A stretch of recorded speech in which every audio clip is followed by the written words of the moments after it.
বিক্রম মিশ্রি যখন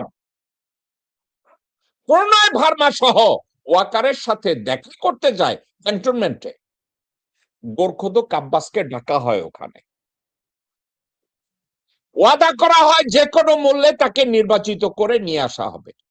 আমার ভাই শরীফ ওসমান হাদি যখন মোটিভেশনাল স্পিকার হিসাবে কাজ করেছে, তার জীবন রিস্কের মধ্যে ছিল না। সে যখন কমিউনিটি অ্যাক্টিভিস্ট অথবা সোশ্যাল অ্যাক্টিভিস্ট হয়ে কাজ করেছে, তাকে মারার প্রয়োজন হয় নাই। কিন্তু যেই মুহূর্তে ভারতের কলিজার টুকরার একটা পার্ট গোরখোদক আব্বাসকে তার বিরুদ্ধে দাঁড়ায় গেছে, দেন হাদি বিকাম এ থ্রেট। হাদিকে মারা জরুরি হইল। এখন এখানে কি করে ইনভলভ হইল?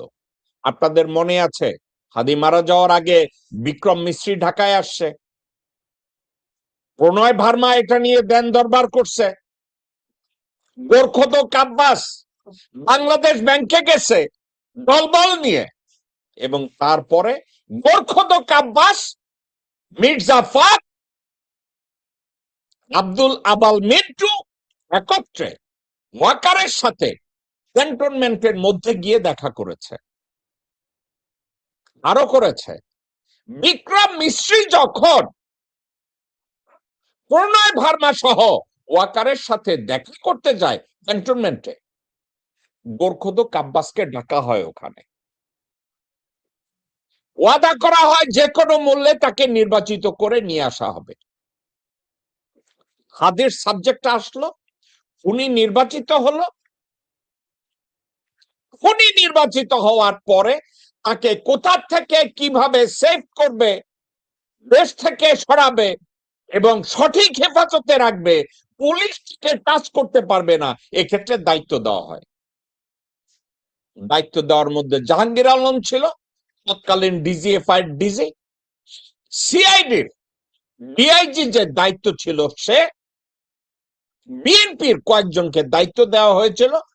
যাদেরকে দায়িত্ব দেওয়া হয়েছে তার ভিতরে গোরখোদক আব্বাস, সালাউদ্দিন, আমির খচ্চর এবং লন্ডন থেকে আসা একজন নেতা আছে হুমায়ুন কবির।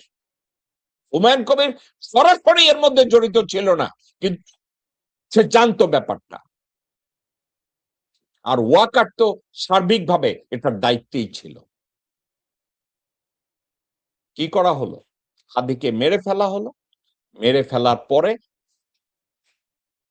ফয়সাল করিমকে ঢাকা ক্যান্টনমেন্টে, ওই যে যেখানে 626 জনকে নিছে, প্রথমে বলা হয়েছিল তাকে আয়না ঘরে রাখা হবে, কিন্তু ফয়সাল করিম বাদ সাধছে, বলছে আমি আয়না ঘরে কেন যাব, আমি আপনাদের কথা মতো কাজ করেছি। ফয়সাল করিম ওখানে যায় নাই।